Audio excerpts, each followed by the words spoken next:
Good morning.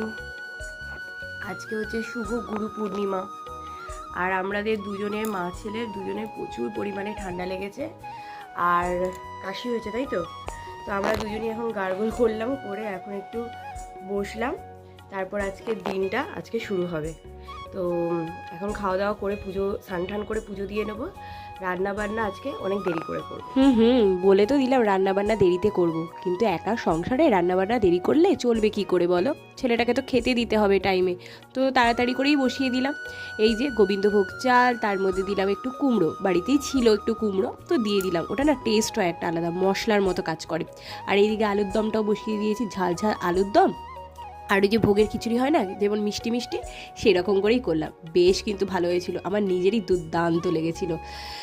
আর বর বর তো খেয়ে বললো হেভি হয়েছে, রাতেও সেটাই খাবে। চলো আজকের মতো ব্লগটা এখানেই শেষ করলাম, পরে দেখা হবে আবার।